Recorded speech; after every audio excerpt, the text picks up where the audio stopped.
지난 10월 6일부터 27일까지 계명대학교 유학생 새학기를 응원하는 러브기프트 지원 신청을 받았습니다. 총 50개의 예친이 참여해 주셔서 한국에 유학 온 학생들에게 생필품이 담긴 러브박스를 전달할 수 있게 되었습니다.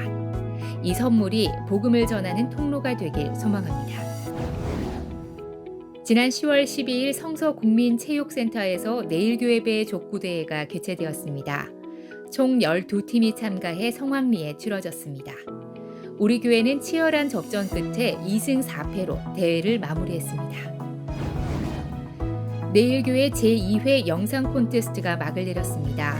금년 영상 콘테스트에는 총 8팀이 응모한 가운데 심사위원과 유튜브 좋아요, 교회 내 스티커 투표를 통해 수상작을 선정했습니다. 믿음상에는 유치부, 소망상의 양혜진 집사, 사랑상의 김현석 집사가 수상하였습니다.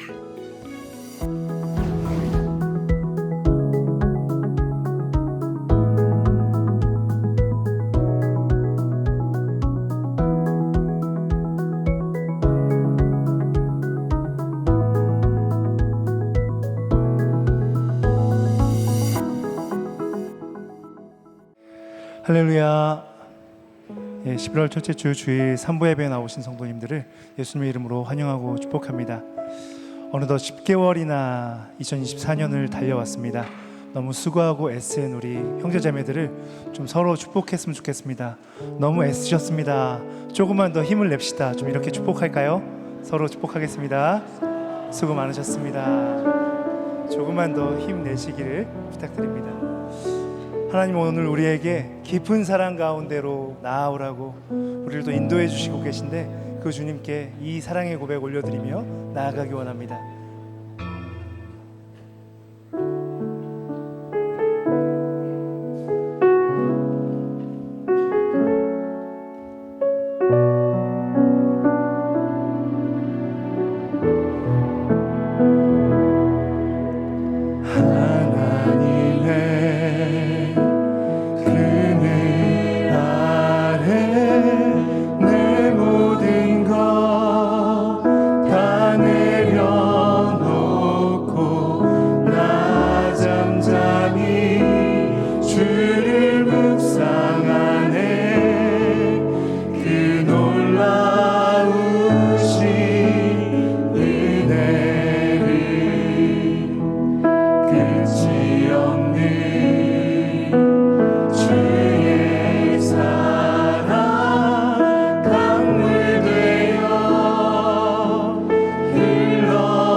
자유함 주시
유일하신 왕 되신 주님께 모든 존귀와 영광의 박수 올려드리겠습니다. 이 시간 자리에서 일어나 영광의 송영으로 하나님의 임재 앞에 나아가겠습니다.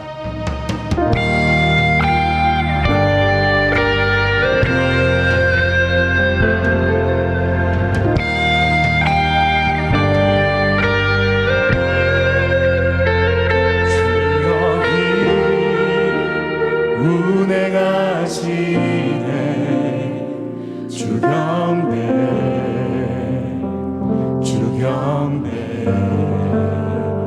주 여기 역사하시네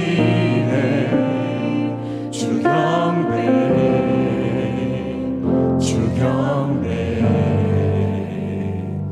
주님 세계를 만드신 기적을 행하신 분 그는 우리 하나님 주님 약속을 이루신 어둠 속을 밝히신 분 그는 우리 하나님 주의 맘 만지네 주 경배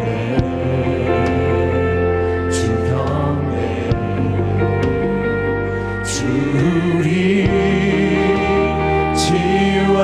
치유하시네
하나님은 영이시니 예배하는 자가 영과 진리로 예배할지니라.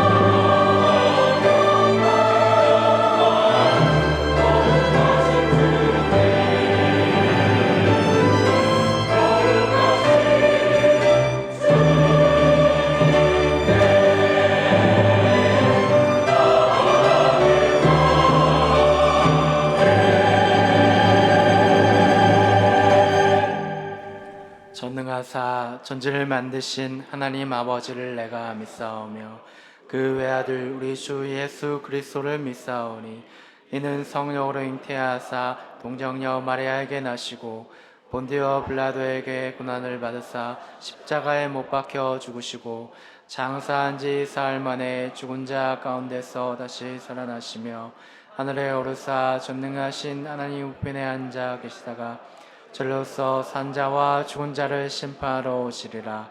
성령을 믿사오며 거룩한 공예와 성도가 서로 교통하는 것과 죄를 사하여 주시는 것과 몸이 다시 사는 것과 영원히 사는 것을 믿사옵나이다. 아멘. 온 땅이여 여호와께 즐거운 찬송을 부를지어다. 기쁨으로 여호와를 섬기며 노래하면서 그의 앞에 나아갈지어다.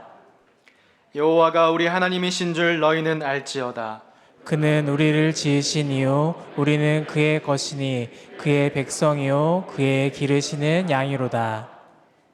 감사함으로 그의 문에 들어가며 찬송함으로 그의 궁정에 들어가서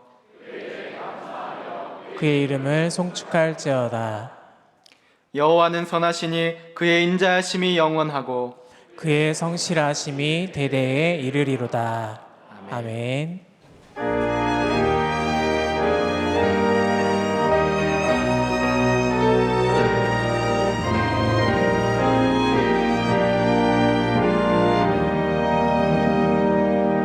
저 멀리 푸른 언덕에 그 십자가 위에 주 예수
마음의 중심을 보시는 주님께 영과 진리로 예배하오니 예배 가운데 성령 하나님 임재하여 주시옵소서.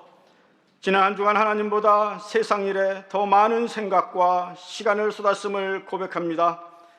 하나님 사랑, 이웃 사랑을 저희들에게 명하셨지만 때때로 하나님보다 세상을, 이웃보다 나 자신을 사랑했음을 다시 한번 고백합니다. 우리의 연약함을, 죄성을 불쌍히 여기시고 회개하며 나아가오니 용서하여 주시옵소서. 빛과 소금으로 부르신 주님의 뜻에 따라 저희들 각자가 선 곳에서 빛을 발하며 선한 영향을 끼치는 저희들의 삶이 되게 하여 주시옵소서.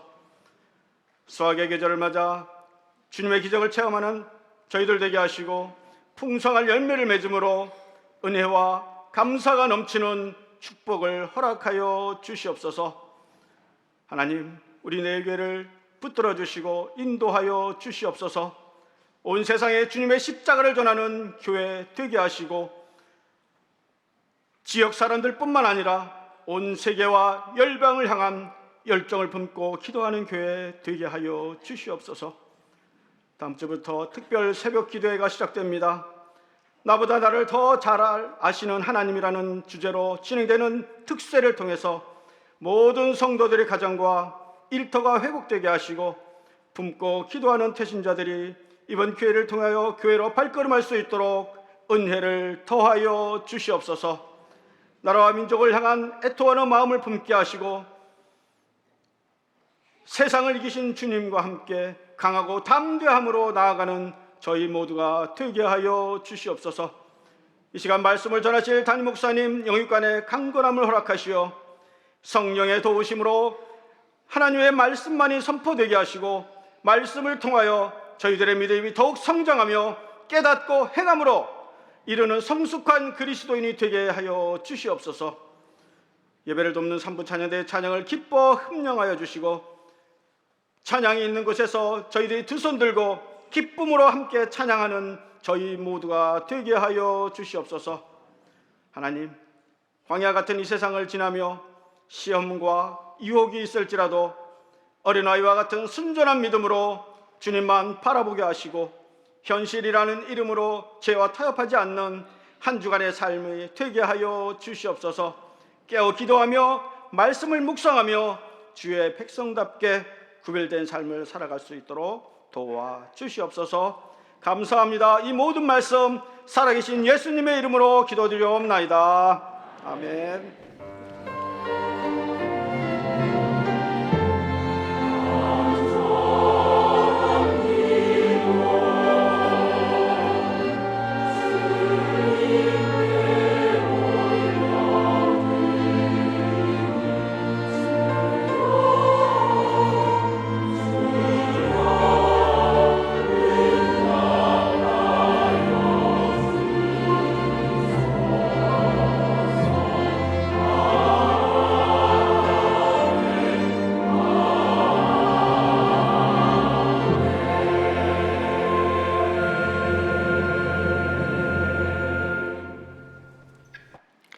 교회 소식 전해드리겠습니다. 주보 2면을 참고해 주시기 바랍니다. 주일 광고입니다. 루디아 원래회가 있습니다. 제2회 내일 글과 그림 대회가 오후 2시에 진행됩니다.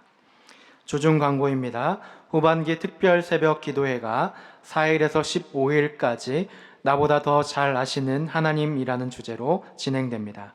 강의하는 대예배실 로비에서 가져가 주시고 현장 기도회 11회 이상 참석 시 기념 선물을 드립니다. 위드 바이블 통독이 4일부터 시작됩니다. 강성희 권사님께 문의해 주시기 바랍니다. 제32회기 대구 기독교 총연합회 정기 총회 및 대표 회장 취임이 7일 대예배실에서 진행됩니다. 대표 회장으로 담임 목사님께서 한 해 동안 섬겨주시는데 담임 목사님을 위해서 많은 기도를 부탁드립니다. 순장 시그널이 8일 오후 금요일 7시 40분에 더 홀에서 있습니다. 예고 광고입니다. 대구교육청과 함께하는 2024년 대입 수능 수험생, 학부모를 위한 특별 새벽 기도회가 있습니다. 대구 기독교 총연합회와 대구시 교육청이 주관하며 11일 월요일 특세 시간에 함께 합니다. 고3 자녀를 위한 비전 기도회가 수능 당일인 14일 목요일 오전 10시에 있습니다. 당일 점심 식사를 신청하실 분들은 로비 게시판에 신청해 주시기 바랍니다. 행복으로의 초대 광고입니다. 행복으로의 초청 첫 번째 시간이 22일 가을 음악회로 진행됩니다. 초청 두 번째 시간은 24일 주일에 예배 및 환영회로 진행됩니다. 금주에는 작정하신 VIP에게 음악회 티켓과 사랑의 손편지를 전달해 주시기 바랍니다. 잊고 가시는 분들이 많이 있는데 각 교구 전사님들 통해서 꼭 수령해 가시기 바랍니다. 교우 소식입니다. 장례를 당한 가정이 있습니다. 성도님들의 위로를 부탁드립니다. 결혼을 한 가정이 있습니다. 하는 가정이 있습니다. 성도님들의 많은 축하를 부탁드립니다. 오늘 우리에게 주시는 하나님의 말씀은 누가복음 23장 44절에서 49절까지의 말씀입니다. 누가복음 23장 44절에서 49절까지의 말씀입니다. 신약 성경 137면에 있습니다. 제가 44절부터 46절까지 봉독하겠습니다. 때가 제6시쯤 되어 해가 빛을 잃고 온 땅에 어둠이 임하여 제9시까지 계속하며 성소의 휘장이 한가운데가 찢어지더라. 예수께서 큰 소리로 불러 이르시되 아버지 내 영혼을 아버지 손에 부탁하나이다 하고 이 말씀을 하신 후 숨지시니라. 아멘.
예, 우리 귀한 찬양 감사합니다.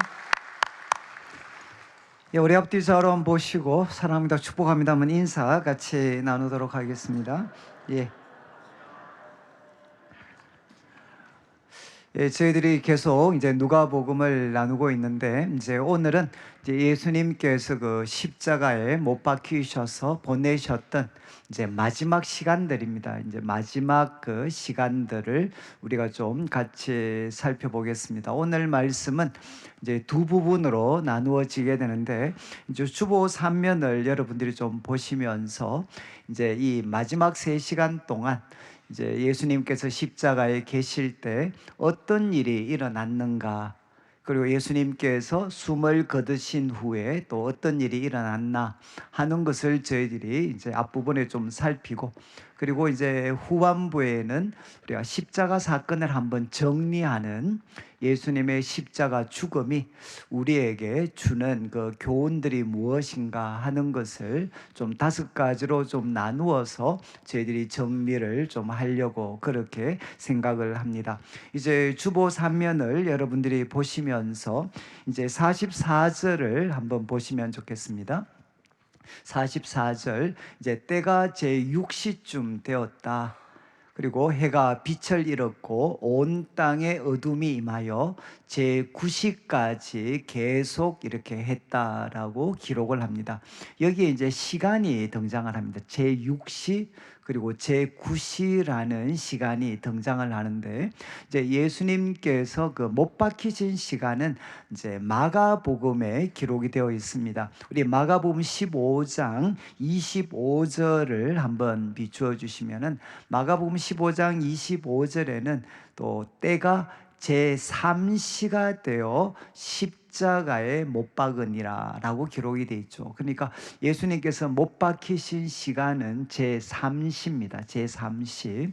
그리고 숨을 거두신 시간은 제9시입니다. 9시. 그런데 이제 6시부터 어둠이 온 땅에 임했다라고 성경은 기록을 하고 있습니다. 그런데 이제 복음서에 나오는 시간과 현재 시간, 이제 현재 시간으로 하면 어떻게 되나? 여러분들이 더하기 6을 하면 됩니다. 더하기 6. 그러니까 예수님께서 이제 십자가에 못 박히신 시간은 성경에는 제3시, 지금으로 하면 오전 9시입니다. 오전 9시. 그리고 이제 어둠이 임했던, 이제 어둠이 시작되었던 시간은 이제 9시였는데, 6시였는데 지금으로 하면 정오가 됩니다. 정오. 또 예수님께서 십자가에서 이제 숨을 거두신 시간은 9시라고 기록이 되어 있는데 이제 오후 3시가 됩니다. 오후 3시. 그러니까 예수님께서는 이제 오전 9시에 십자가에 못 박히셔서 오후 3시, 이제 6시간 만에 이제 숨을 거두시게 되고, 그리고 오늘 이제 말씀에는 이제 12시부터 3시까지 이 3시간 동안 어떤 일이 있었는가 하는 것을 누가가 기록을 하고 있습니다. 누가는 2가지 사건을 기록을 하고 있는데, 먼저 44절 다시 한번 보시면 이제 제6시쯤, 이제 12시입니다. 대낮, 정오에 이제 대낮에 이제 해가 빛을 잃고 온 땅에 어둠이 임했다. 그리고 제9시까지 한 3시간 정도 계속되었다라고 기록을 합니다. 그러니까 첫 번째 일어났던 그 일은 온 땅에 어두움이 임하게 됩니다. 그리고 이제 해가 빛을 잃었다라고 누가는 기록을 합니다. 그러면 이 사건이 가지는 이제 의미가 무엇인가? 온 땅에 어둠이 임했다라는 게 무엇을 뜻하는 건가?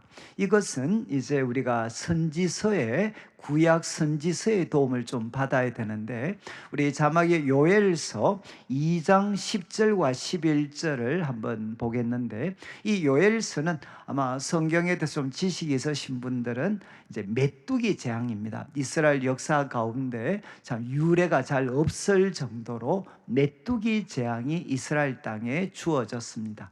그때 하나님께서 요엘 선지자를 통해 주신 말씀인데, 메뚜기 재앙을 한번 그려 보시면서 이 말씀, 그 땅에 이제 그 앞에서, 하나님 앞에서 땅이 진동을 하고, 그리고 하늘이 떨며 해와 달이 캄캄해졌다. 그리고 별들이 빛을 거두었다. 결국 해와 달이 캄캄해졌다. 온 땅에 어둠이 임했다는 겁니다. 그 다음 이어지는 내용이 뭔가 하면 11절, 여호와께서 그의 군대 앞에서 소리를 지르고 그의 진영은 힘이 크고 명령을 행하는 자는 강하다. 그러면서 여호와의 날이 크고 심히 두렵다. 여러분, 여호와의 날, 그러니까 심판의 날이죠. 심판의 날이 크고 두려운 여호와의 그 심판의 날이 왔다. 또 하나님의 심판이 이제는 시작되었다라는 것을 나타내는 표현 중에 하나가 바로 온 땅에 어둠이 임하는 겁니다. 그러니까 메뚜기 재앙이 주어졌죠. 그 다음에 아모스 8장 9절과 10절은 이거는 북쪽 이스라엘의 멸망을 예언하는 말씀입니다. 북쪽 이스라엘. 그래서 8장을 시작할 때는 이제는 이 북쪽 이스라엘의 끝이 왔다라는 것을 하나님이 선지자를 통해 교훈하신 다음에 이 말씀을 하시는데, 주 여호와의 말씀이니라 그날에 내가 해를 대낮에 지게 하여 백주의 땅을 캄캄하게 하며, 그러니까 지금 예수님이 십자가에 못 박히시는 것과 같은 참 비슷한 상황이죠. 이제 해를 대낮에 지게 하고 백주의 땅을 캄캄하게 하겠다. 그리고 이어지는 10절의 말씀은 뭔가 하면 하나님의 심판이 정말 이 북쪽 이스라엘의 끝을 오게 하는 하나님의 심판이 바로 주어질 것을 이제 10절에서 교훈을 하고 있습니다. 그러니까 이 말씀을 통해서 볼 때 여러분, 밝은 대낮에 온 땅에 어둠이 임하는 것은 무엇이냐? 하나님의 심판이 시작이 되었고 하나님의 심판이 시행되고 있다라는 것을 나타내는 표현 중에 하나입니다.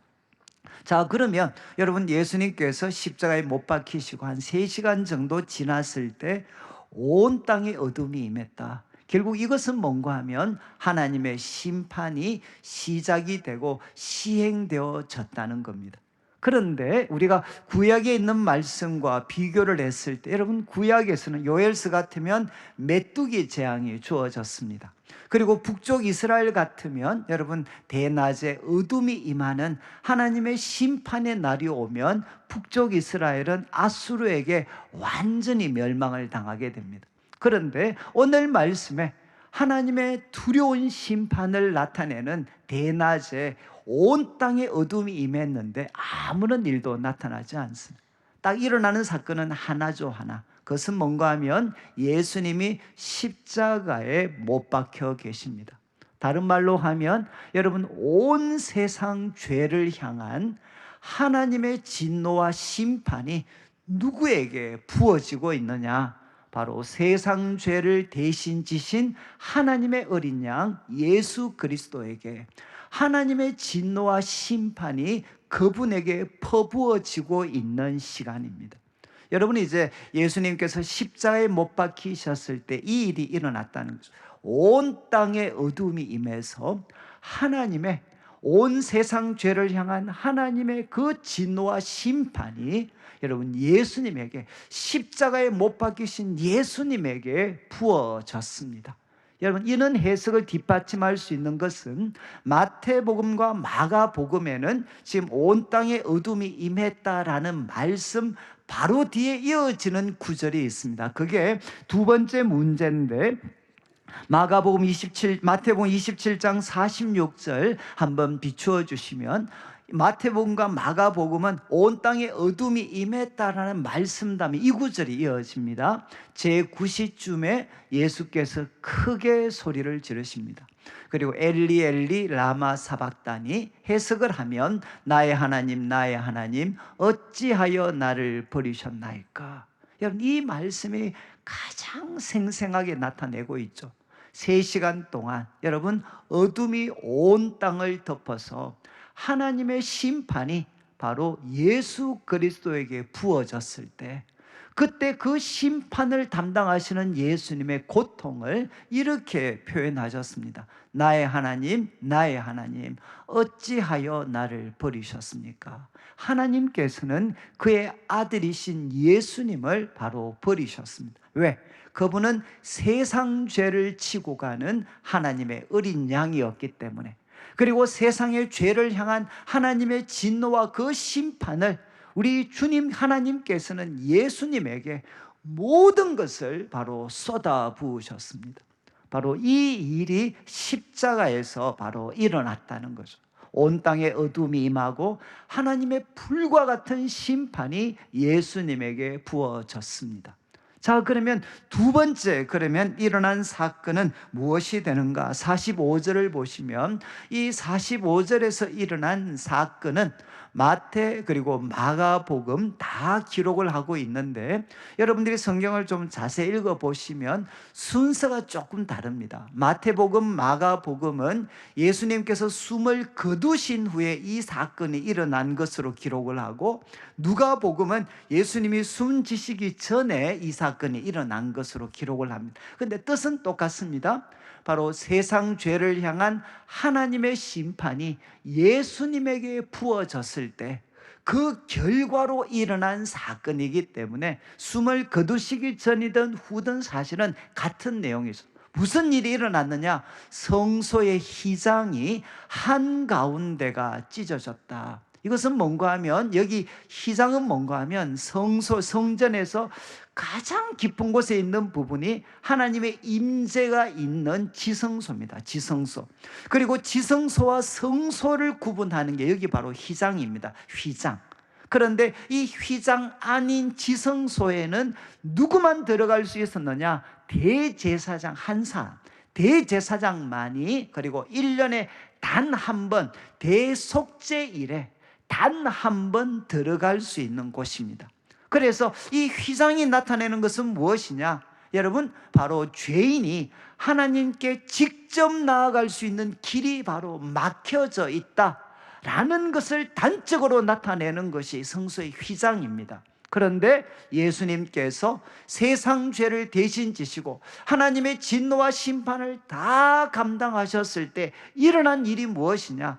하나님과 죄인 사이를 막고 있던 성소의 휘장이 바로 찢어지게 되었다는 거죠. 다른 말로 하면, 여러분, 죄인인 우리가 이제는 하나님께 직접 나아갈 수 있는 길이 바로 열려지게 되었다는 겁니다. 여러분, 이 부분을 이제 마가복음 15장 38절은 이렇게 표현을 합니다. 같은 말인데 잘 보시죠. 이에 성소 휘장이 찢어졌는데 위로부터 아래까지 찢어져 바로 둘이 되니라. 이것은 무엇을 강조하는 거겠습니까? 바로 하나님이 하신 일이다. 여러분, 성소의 휘장을 사람이라면 혹시 밑에서부터 찢을지 모르지만 위로부터 아래까지 찢어졌다라는 것은 무엇을 강조하는 것이냐? 하나님이 그 휘장을 찢어버리셨다는 것. 하나님께서, 예수 그리스도께서 우리들의 모든 죄를 담당하시고 십자가에 피 흘려 죽으셨을 때 이제는 하나님과 우리 사이를 막고 있던 이 휘장이 찢어져서, 여러분, 죄인인 우리가 하나님께 직접 나아갈 수 있는 길이 이제 열려지게 되었다는 겁니다.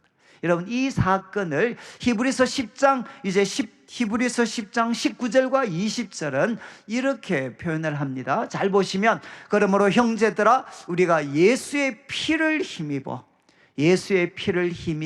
성소라고 되어 있는, 이건 지성소입니다. 영어 번역은 다 대문자로 되어 있어요. 지성소에 들어갈 담력을 얻게 됩니다. 우리는 예수의 피를 힘입어서, 여러분, 과거에는 대제사장밖에, 그것도 1년에 한 번밖에 들어갈 수 없었던 그 지성소에 우리가 들어갈 수 있는 담력을 얻게 되었습니다. 그래서 20절 이렇게 그림을 그립니다. 20절, 그 길은, 우리 예수님을 통해서 열려진 그 길은 무엇이냐? 우리를 위하여 휘장 가운데로 열어놓으신, 바로 오늘 우리가 살피는 이 말씀이죠. 휘장이 찢어져서 휘장 가운데로 열려진 새로운 바로 생명의 길이다. 그리고 바로 우리 주님께서 하신 새로운 휘장은 무엇이냐? 그분의 육체다. 이제는 우리가 하나님께 직접 들어갈 수 있는 새로운 휘장을 우리 예수님은 그분의 육체를 통해서 준비하셨다는 겁니다. 자, 이제 예수님께서 십자가에서 못 박혀서 하나님의 모든 진노를 담당하셨을 때 일어난 두 번째 일은 무엇이냐? 바로 성소의 휘장이 갈라져서 여러분, 우리가 하나님 앞에 직접 나아갈 수 있는 길을 우리 예수님은 열어주셨습니다. 그리고 이어지는 이제 46절을 한번 보시면 예수님께서 이제 큰 소리로 말씀하시는 내용인데, 이제 마태, 마가, 누가, 요한복음까지, 여러분 마태, 마가복음 그리고 누가와 요한복음, 이제 이 세 개가 이제 마지막 말씀이 조금 차이가 있습니다. 그러니까 우리 성경을 기록한 사람들의 의도에 따라서 좀 강조점을 다르게 하고 있는데, 여러분 마태 마가복음 아까 엘리 엘리 라마 사박다니 그 표현 다음에 큰 소리를 지르시고 숨을 거두셨다, 이렇게 마태 마가는 기록을 합니다. 그리고 요한복음은 어떻게 기록하느냐? 다 이루었다라는 말씀으로 마무리가 됩니다. 그런데 누가복음은 예수님께서 큰 소리로 부르시면서 뭐라고 하셨느냐? 아버지, 내 영혼을 아버지 손에 부탁합니다, 이 말씀을 하시고 숨지셨다라고 기록을 합니다. 여러분, 이 말씀은 시편 31편 5절 말씀을 이렇게 인용한 겁니다. 시편 31편 5절, 내가 나의 영을 주의 손에 부탁합니다, 진리 하나님 여호와여 나를 속량하셨습니다. 여러분, 예수님께서 이제 다시 한번 본문으로 돌아와 주시면 마지막 순간에 큰 소리로 아버지, 나의 영을 아버지 손에 내가 맡깁니다, 이렇게 말씀을 하셨습니다. 여러분, 이제 여러분은 삶의 마지막 순간에 무슨 말씀을 하시겠습니까? 무슨 말씀을 하시겠습니까? 여러분, 예수님께서는 아버지, 나의 영을 아버지 손에 맡깁니다, 이것도 큰 소리로 말씀을 하셨습니다. 여러분, 예수님의 삶을 그냥 잠시 한번 이렇게 생각해 보면 하나님의 아들, 하나님이 바로 이 세상을 사랑하셔서 우리 인간의 몸을 입고 오셨고, 그리고 그분이 3년 공생애를 하시면서 참 많은 그런 반대와 이런 것에 부딪히셨지만 그분은 가르치시고 사람을 치료하고 살리는 일을 하셨습니다. 그리고 그분이 말씀하신 대로 이제 십자가의 그 고난, 그리고 그 모든 것들, 사람들의 조롱과 비방, 멸시, 그리고 십자가의 모든 것들, 그리고 세상 죄를 향한 하나님의 불타는 모든 진노를 이제 예수님은 다 감당을 하셨습니다. 그리고 그분이 뭐라고 말씀하셨느냐? 아버지, 아버지라고 그분을 부르게 됩니다. 여러분, 이 아버지는 어떤 표현이죠? 아버지를 향한 막 분노의 표현인가요? 아니면 섭섭함의 표현인가요? 아버지라는 표현은 그분을 향한 변함없는 신뢰와 사랑과 친밀함의 표현입니다. 그분은 십자가의 모든 고난, 그리고 하나님의 진노와 심판을 다 감당하셨지만 여러분, 하나님을 향해 아버지라고 부르셨죠. 그리고 이제 나의 영입니다. 나의 영, 나의 영을 당신의 손에 맡깁니다. 여러분, 이때 우리 예수님의 얼굴은 막 분노와 뭐 이런 걸로 막 이 얼굴이 찌그러져 있었겠습니까? 아니면 예수님의 얼굴이 죽음에 대한 두려움, 절망, 거기에 사로잡힌 얼굴이셨겠습니까? 여러분, 이 기도는 이제 완전한 신뢰와 그리고 순종의 기도일 뿐만 아니라 완전한 그 평온의 기도죠. 평화의 기도죠. 평화. 우리 예수님은 나의 모든 것을 맡깁니다. 여러분, 그리고 큰 소리로 하셨어요. 막 죽어가는 목소리로 하신 게 아니고 큰 소리로. 제가 앞에서 말씀드렸지만 마태, 마가복음에도 예수님 마지막 장면을 큰 소리를 지르시고 예수님께서 숨을 거두시게 됩니다. 저는 참 이 예수님의 죽음과 관련된 많은 설교를 제가 들었는데, 그래도 지금도 제가 잊을 수 없는 그 설교 하나가 뭔가 하면 이 큰 소리였어요. 큰 소리. 그래서 우리 참 목사님께서 우리 성경 신학에 좀 능통하신 분이 마태, 마가복음 여기에 나와 있는 이 큰 소리, 복음서에 나와 있는 큰 소리의 용례를 쭉 찾으셨어요. 여러분, 우리 예수님께서 언제 큰 소리로 말씀하셨습니까? 풍랑을 잠잠케 하실 때 큰 소리로 바로 물을 이렇게 꾸짖습니다. 그리고 또 여러분이 이제 소위 말해서 군대 귀신 들린 사람들이 있어요. 우리 주님께서 큰 소리로 그를 책망을 하십니다. 여러분, 예수님의 큰 소리는 무엇과 관계가 있느냐?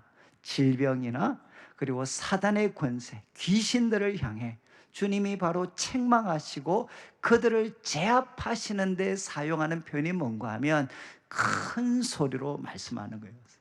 그래서 그분이 이야기를 하셨습니다. 우리 주님께서 바로 마지막 바로 숨을 거두실 때 그분은 큰 소리로 소리를 지르며 그분은 바로 숨을 거두셨습니다. 누구를 향해 큰 소리를 지르는 거겠습니까?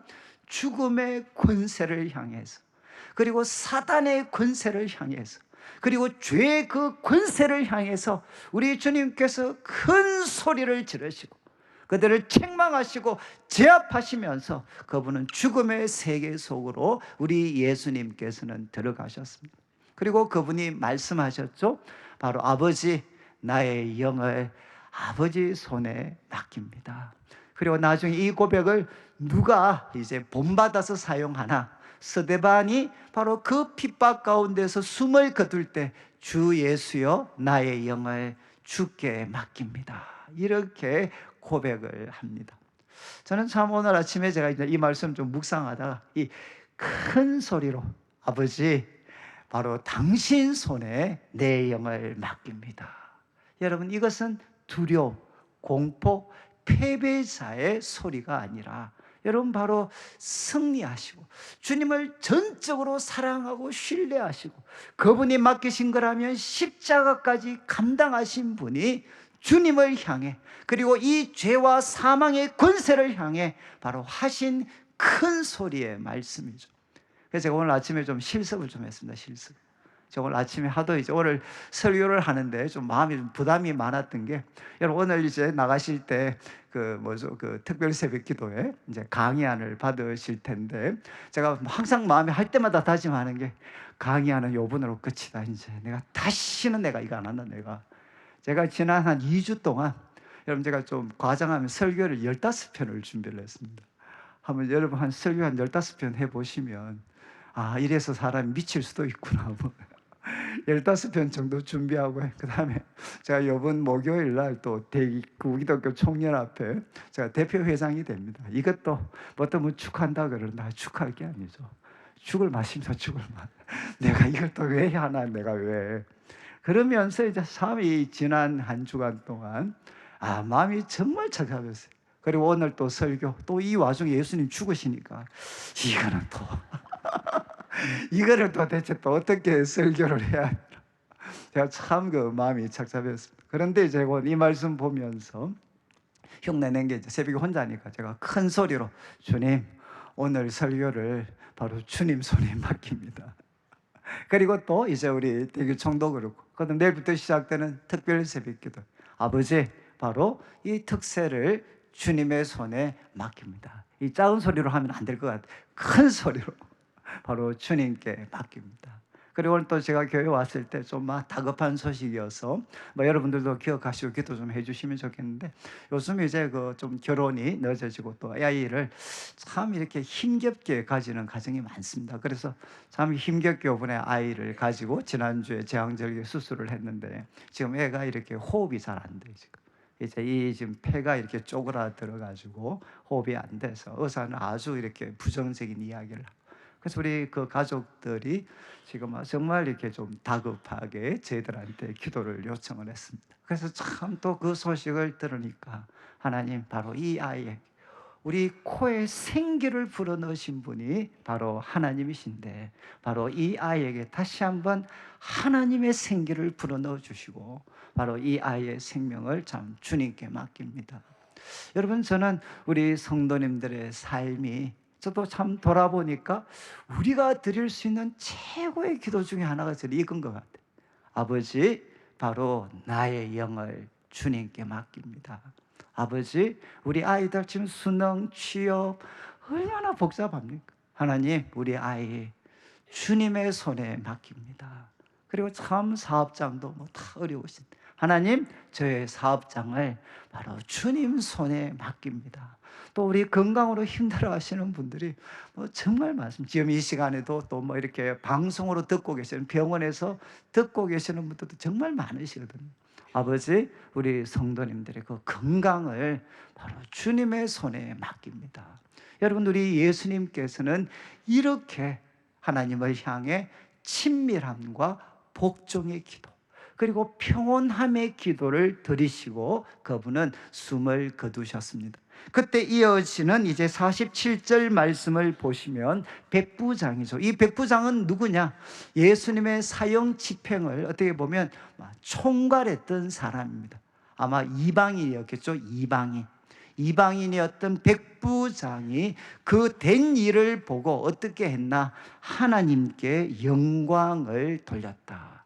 하나님께 영광을 돌렸다. 이렇게 기록을 하고 있습니다. 여러분, 좀 충격이지 않습니까? 우리 지난주 살폈지만 예수님께서 십자가에 못 박히셨을 때 사람들의 반응이 무엇이죠? 하나님께 영광을 돌렸던 사람은 아무도 없어요. 다 어떻게 했습니까? 예수님을 향해서 바로 너가 하나님이 택하신 그리스도라면, 그리고 너가 유대인의 왕이라면 내려와봐. 남을 구원하던 자여, 너 자신을 한번 구원해봐. 이러면서 예수님을 향해 조롱과 비방을 퍼부었습니다. 그런데 여러분, 예수님께서는 그들의 조롱대로, 그들의 비웃음대로 예수님께서는 이제 십자가에 죽으셨습니다. 남을 살렸던 그분이 자신은 살리지 못하고 십자가에 죽으셨습니다. 그러면 그것을 보았던 백부장은 어떻게 이야기하겠습니까? 그래, 백성들의 말이 맞아. 저 사람은 하나님이 세우신, 하나님이 택하신 그리스도가 될 수가 없어. 저 사람은 유대인의 왕이 될 수가 없어. 남은 구원했지만 자기를 구원하지 못하는 저 사람, 하나님이 택하신 구원자일 수가 없지. 조롱하고 비방하고 멸시해야 되지 않겠습니까? 그런데 백부장은 어떻게 반응하나? 하나님께 영광을 돌리게 됩니다. 하나님께 영광을 돌리게 된다. 여러분, 참 이 말씀이 우리에게 울림을 주는 것은 우리 사도행전 누가복음 2장 20절을 한 구절 좀 비춰주시면 좋겠는데, 누가복음 2장 20절에 여러분, 예수님 탄생입니다. 탄생. 예수님이 탄생하셨을 때 목자들이 어떻게 했습니까? 여러분, 바로 그가 본 모든 것으로 인하여 하나님께 영광을 돌렸다. 여러분, 예수님이 탄생하셨을 때 목자들이 하나님께 영광을 돌렸습니다. 이제 예수님께서 운명하실 때, 그때는 이방인 백부장이 바로 하나님께 영광을 돌리게 됩니다.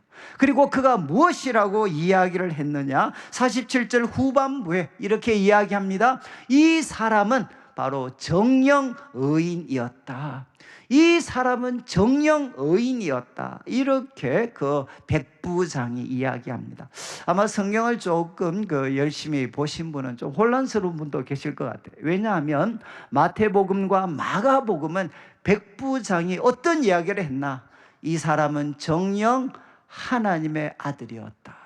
여러분, 마태복음과 마가복음은 이 사람은, 이는 정령 하나님의 아들이었다라고 표현을 합니다. 그런데 누가복음은 이 사람은 정령 의인이었다. 여러분, 이거는 뭐가 틀렸다는 게 아니고 같은 의미인데, 그런데 왜 누가는 정령 의인이었다라는 이 표현을 더 선호했을까? 왜 예수님을 향해 정령 의인이었다, 백부장이 이렇게 이야기한 것으로 기록을 할까? 여러분, 이 말씀은 학자들이 우리가 연구한 바로는 이 구절과 연관이 있습니다. 이사야 53장 11절을 한번 보시죠.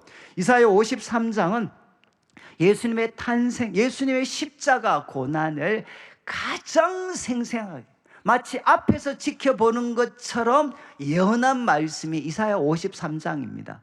그런데 그 11절에 무슨 말씀이 나오느냐? 그가 자기의 영혼이 수고한 것을 보고 만족하게 할 것이라. 이거는 예수님 입장입니다. 그리고 그 예수님을 향해 하나님이 뭐라고 말씀하시나? 나의 의로운 종이 자기 지식으로 많은 사람을 의롭게 하고 또 그들의 죄악을 친히 담당하리라. 여러분, 여기에 바로 자기 지식으로 많은 사람을 의롭게 하고 그리고 그들의 죄악을 친히 담당하는 바로 하나님의 종, 여호와의 고난받는 종이 등장을 합니다.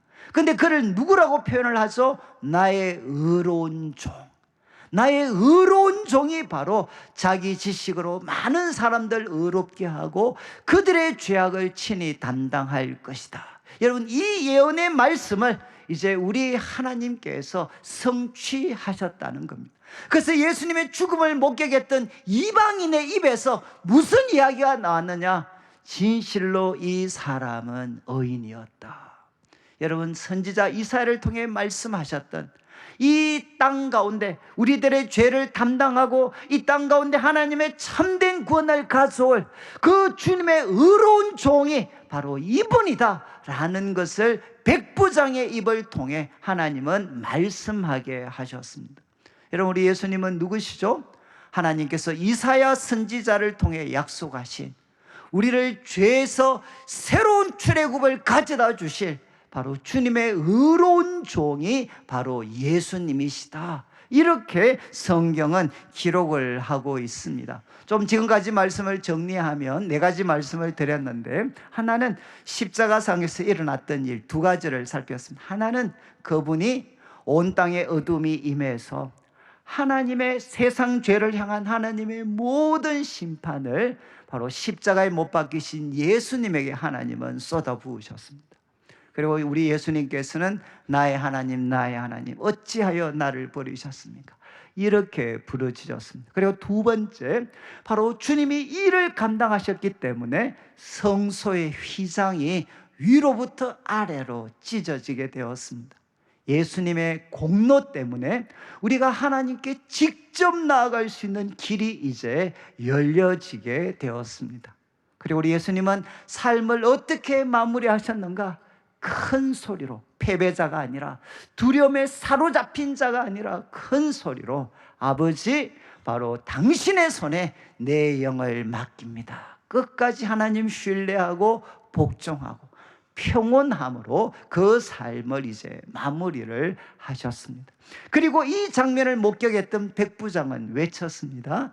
진실로 이 사람은 의인이다. 선지자 이사야가 예언했던 우리에게 구원을 가져다 줄 하나님의 의로운 종이 바로 이분이다 라는 것을 백부장이 바로 고백하는 내용을 우리에게 보여주었습니다. 자, 그러면 이제 후반부 좀 정리를 하면, 여러분 받으신 우리 주보 3년 2번째 부분, 예수님의 십자가 죽음은 어떤 의미가 있는가?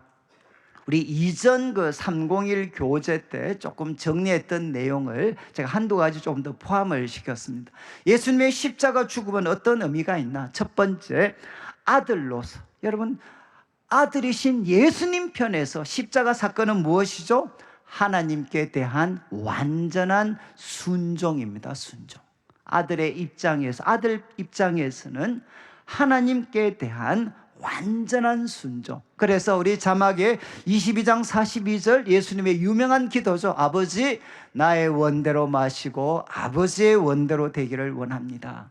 그리고 빌립보서 2장 8절, 세월이 지난 후 이제 사도 바울은 예수님의 십자가 사건을 이렇게 기록을 합니다. 사람의 모양으로 나타나서 자기를 낮추시고 죽기까지 복종하셨다. 곧 십자가에 죽으심이라. 십자가 사건은 아들 입장에서는 하나님께 대한 완전한 순종이셨습니다. 2번째, 죄와 관련해서는 십자가 사건이 우리에게 주는 교훈이 무엇입니까? 죄에 대한 하나님의 단호한 심판, 단호한 부정, 이것이 뭔가 하면 십자가 죽음이 가져다 주는 하나의 교훈이요 의미가 됩니다. 여러분, 이미 예수님께서는 이렇게 외치셨죠. 엘리 엘리 라마 사박다니, 나의 하나님 어찌하여 나를 버리십니까? 왜 하나님께서 우리 예수님을 십자가에서 버리셨습니까? 그것은 우리 요한복음 1장 29절 한번 보시죠. 우리 예수님이 누구시죠? 1장 29절에 보라 세상 죄를 지고 가는 하나님의 어린 양.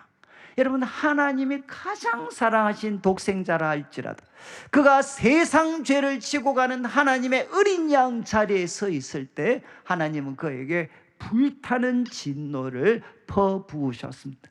십자가를 통해 하나님께서는 죄에 대해서 단호하게 심판하시고 단호하게 부정하셨죠. 여러분, 우리는 아들로서 온전한 순종을 하신 예수님 따라야 되고, 바로 십자가에서 보여주신 죄에 대한 단호한 심판과 부정, 바로 우리도 이러한 태도를 죄에 대해서 가져야 됩니다. 그리고 세 번째, 여러분, 예수님께서는 이 십자가 어떤 죽음을 통해서 새로운 출애굽을 예수님은 완성하셨습니다. 이것은 이제 누가복음이 가장 강조하는 겁니다. 예수님의 십자가 죽음은 무엇이냐? 새로운 출애굽의 완성이다. 여러분, 바로 예수님께서 마지막 만찬을 나누실 때도 이것은 바로 새 언약이다. 너희를 위해 흘리는 내 피로 맺는 새 언약이다 라고 말씀을 하셨어요. 여러분, 예수님의 죽음은 바로 새로운 출애굽의 완성이다. 한 구절 보겠는데 9장 31절 한번 보시죠. 이 9장 31절은 여러분 변화산에서 모세와 엘리야가 예수님과 나누었던 대화 내용을 이렇게 소개합니다. 장차 예수께서 예루살렘에서 별세하실 것을 말할세. 여러분, 여기 별세라는 것은 헬라어로 하면 엑스더스입니다. 엑스더스. 엑스더스의 뜻이 뭔가요? 나가는 거거든요. 나가는 거. 예루살렘에서 나가는 것을 말할세. 여러분, 엑스더스. 여러분, 예루살렘에서 바로 몸이 영혼이 나가는 거니까 죽음이지만 이것은 무엇이죠? 이 단어가 출애굽에 사용되어진 단어입니다. 예수님은 자신의 죽음을 통해서 새로운 출애굽을 이루실 것입니다. 그리고 요한복음 19장 30절을 보시면 요한복음은 이 말씀으로 예수님은 삶을 마무리하시는데 다 이루었다. 예수님은 다 이루었다. 하나님 맡기신 새로운 출애굽, 이 구원의 역사를 예수님은 다 이루셨다라고 말씀을 하셨습니다. 그리고 이제 로마서 3장 24절부터 26절 이제 한번 보시죠. 이거를 이제 사도 바울이 어떻게 풀어서 설명하나? 그리스도 예수 안에 있는 속량으로 말미암아, 이게 십자가 사건입니다. 그리스도 예수 안에 있는 속량으로 말미암아 하나님의 은혜로 값없이 어렵다 하심을 얻은 자 되었는데, 25절을 보시죠. 25절, 이 예수를 하나님이 그의 피로서 믿음으로 말미암는 화목 제물로 세우셨다. 여러분, 예수님은 바로 이 하나님은 예수님을 그의 피로서 믿음으로 말미암는 화목제물을 세우셨는데, 이는 하나님께서 길이 참으시는 중에 전에 지은 죄를 간과하심으로 자기 의로움을 나타내셨다. 여기 여러분, 전에 지은 죄를 간과하심으로, 이 간과하심으로, 이게 영어 번역은 뭔가 하면 패스오버입니다. 패스오버. 여러분, 바로 하나님께서 우리가 전에 지은 죄를 간과, 패스오버. 왜? 예수님, 화목제물이신 예수님의 피가 우리를 덮고 있을 때 하나님은 우리의 죄를 패스오버 하시는 거죠. 간과하십니다. 그래서 26절, 여러분, 예수님께서 십자가에서 이루신 이 일 때문에 하나님은 자신의 의로움을 나타내셨습니다.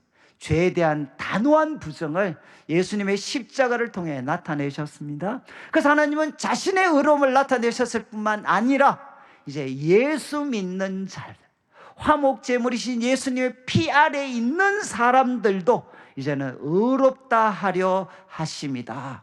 이렇게 사도 바울은 기록을 합니다. 여러분, 예수님께서 화목제물이 되셔서 이제는 그 피 아래에 있는 모든 우리들의 죄를 주님이 패스오버하게 해 주셨어요. 그래서 여러분, 갈라디아서 3장 13절을 한번 보시죠. 갈라디아서 3장 13절, 바울은 이렇게 표현합니다. 그리스도께서 우리를 위하여 저주를 받은 바 되사 율법의 저주에서 우리를 속량하셨다. 기록된 바 나무에 달린 자마다 저주 아래 있는 자라 하였음이라. 여러분, 성경에서 십자가에 못 박혔다는 건 나무에 달린 거잖아요. 구약의 관점으로 보면 저주받은 자입니다. 왜 의로우신 분이 저주받은 자가 되셨습니까? 사도 바울은 이렇게 고백하죠. 우리를 위하여 저주를 받은 것이다. 그리고 율법의 저주에서 우리를 풀어주시기 위해서 하나님이 하신 놀라운 일이다. 이렇게 사도 바울은 기록을 합니다. 저는 아마 제가 성경 구절 중에 가장 좋아하는 말씀이 이 구절입니다. 그리스도께서 우리를 위하여 저주를 받은 바 되사 율법의 저주에서 우리를 속량하셨다. 왜냐하면 저는 참 오랫동안 내 삶이 결국은 이 저주의 굴레에서 못 벗어나는 거 아닌가. 그리고 또 제가 만났던 많은 분들이 그분의 입에서 목사님, 저는 저주받은 인생입니다. 저주받은 인생. 과거에 제가 범했던 씻겨질 수 없는 죄 때문에, 때로는 우리 부모님들의 그런 실패 때문에 나는 저주받은 인생입니다 라고 이야기하는 분들을 저는 참 많이 만났어요. 그런데 참 저를 풀어줬던 말씀이 바로 이것입니다.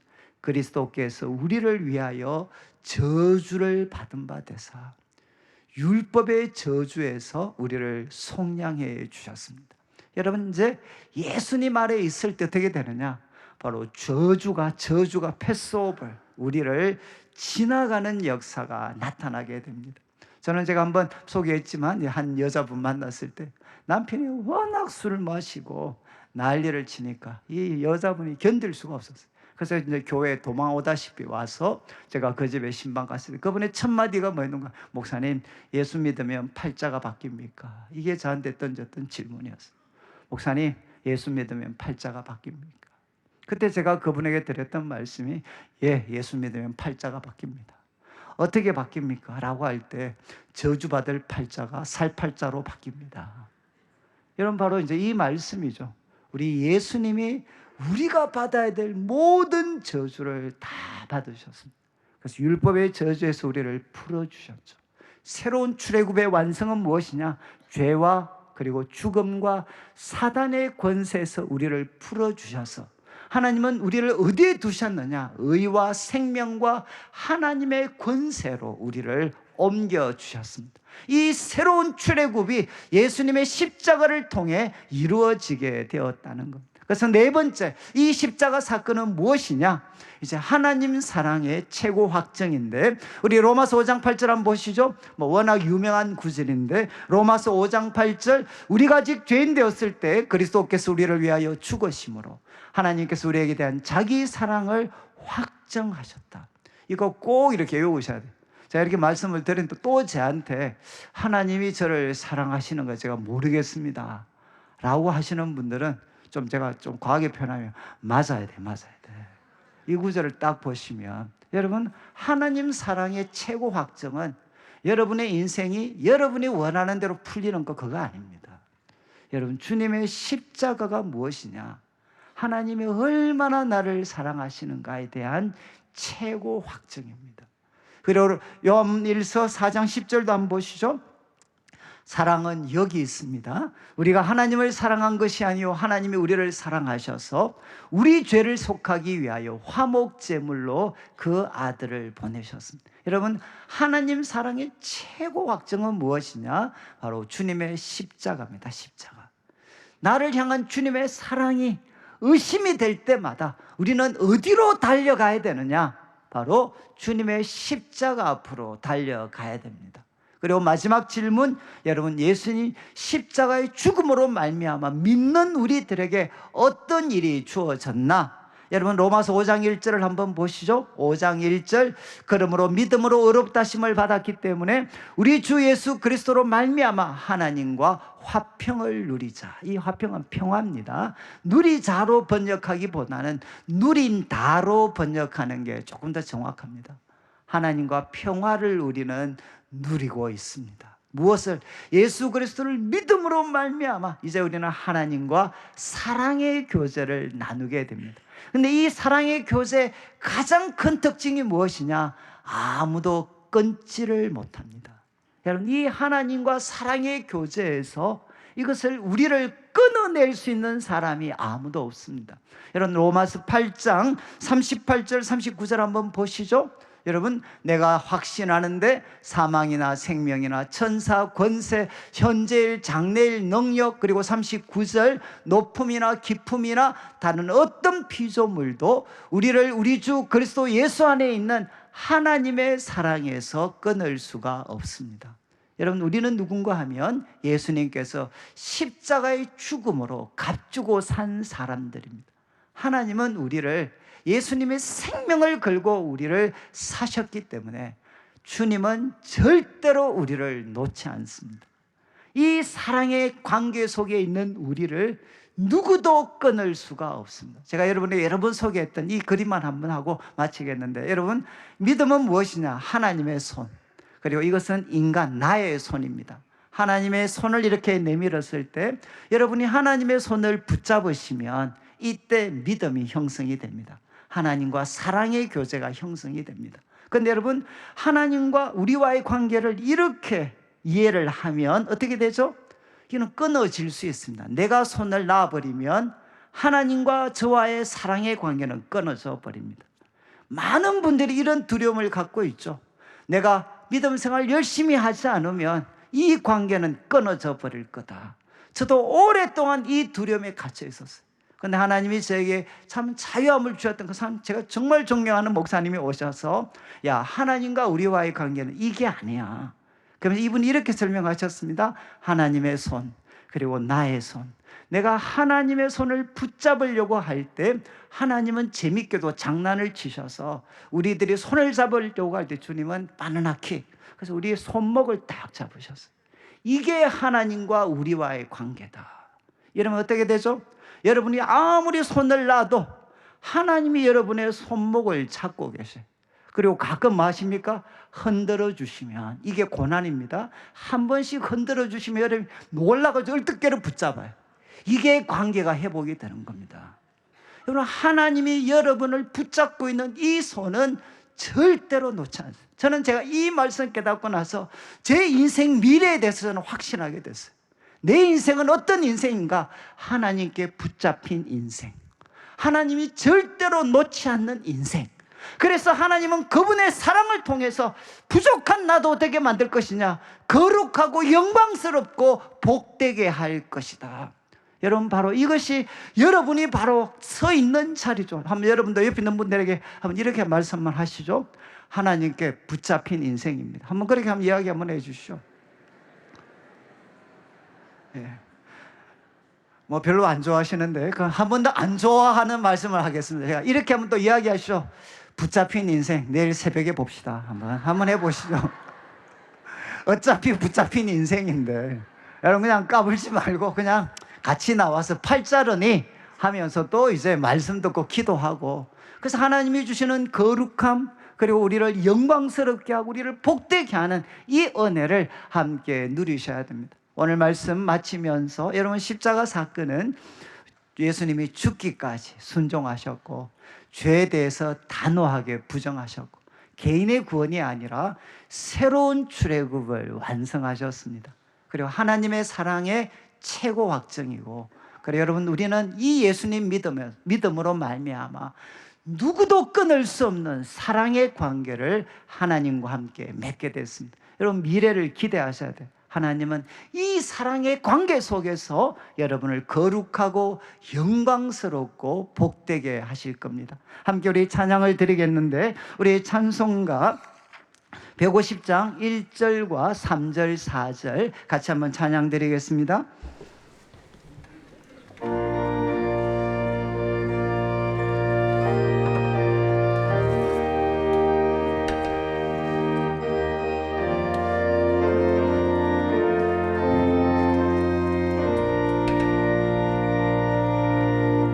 갈보리 산 위에 십자가 섰으니 주가 고난을 당한 표라. 험한 십자가를 내가 사랑함은 주가 보혈을 흘림이라.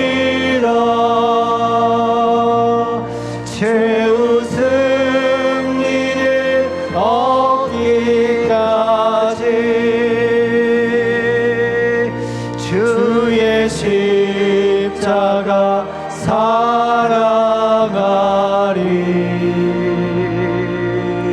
빛나며 멸류관 받기까지 험한 십자가 붙들겠네. 험한 십자가에 주가 흘린 피를 믿는 마음으로 바라보니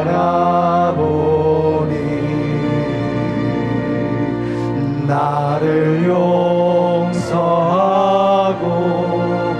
내 죄 사하시려 주가 흘리신 보혈이라. 최후 승리를 얻기까지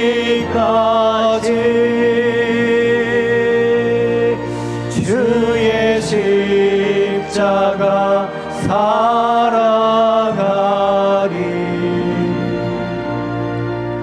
빛나며 멸류관 받기까지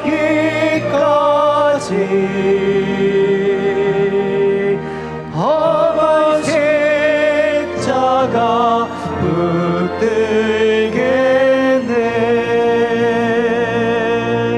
주님 예비하신 나의 본향집에 나를 부르신 그날에는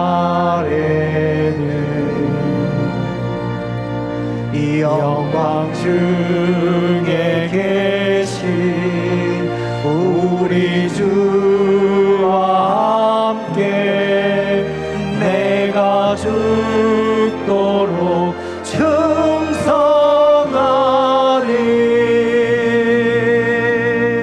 최후 승리를 얻기까지 주의 십자가 사랑하리.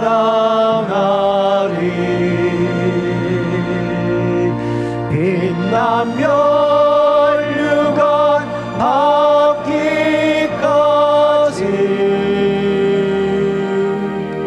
험한 십자가 붙들겠네. 우리 다 같이 일어나시고 제가 헌금을 위해서 기도드리고 축도로 예배를 마무리하겠습니다. 하나님 아버지 감사합니다. 오늘도 사랑하는 성도님들 주님 앞에 귀한 예물 드립니다.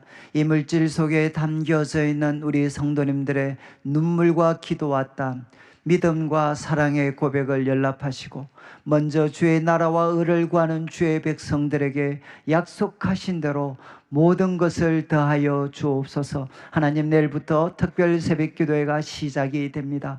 주님께서 십자가 그 사랑을 통해 우리가 하나님과 평화를 누리게 하셨고 아무도 끊을 수 없는 그 사랑의 관계를 맺게 해 주셨습니다. 우리는 하나님께 붙잡힌 인생입니다. 하나님의 그 사랑이 우리를 거룩하고 영광스럽고 복되게 하심을 저희들이 믿습니다. 하나님, 특별 새벽기도회 통해 저희들이 함께 주의 말씀을 듣고 나보다 더 잘하시는 주님을 바라보며 하나님 거룩하고 복되고 영광스럽게 살아가실 수 있도록 도와주옵소서. 특별히 하나님 아버지, 참 귀한 가정에 선물로 자녀를 주셨지만 하나님 지금 이제 호흡이 힘들어서 하나님 또 이렇게 고통 가운데 있는 우리 어린 아이가 있습니다. 주님께서 이 생명을 주께서 허락하셨고 하나님 그 코에 생기를 부르셔서 살아있는 자가 되게 해주셨습니다. 다시 한번 우리 어린 우리 자녀에게 성령께서 다시 한번 그 코에 생기를 불어넣어 주시고 호흡이 정상적으로 진행될 수 있도록 도와주셔서 하나님의 귀한 아버지와 참 자녀로서 다시 한번 세워질 수 있는 은혜를 허락하여 주시옵소서. 감사를 드리며 살아계신 예수님의 이름으로 기도드립니다. 아멘. 지금 우리 주 예수 그리스도의 크신 은혜와 하나님 아버지의 극진하신 사랑과 성령 하나님의 감동 감화 위로하시고 교통하심이 최후 승리 얻을 때까지 주의 십자가를 사랑하며 십자가 길을 걸어가셨던 예수님을 따라 살기를 다짐하는 모든 주의 백성들 위해, 내일부터 시작되는 특별 새벽 기도회 위해 지금부터 영원토록 함께 있을지어다. 아멘.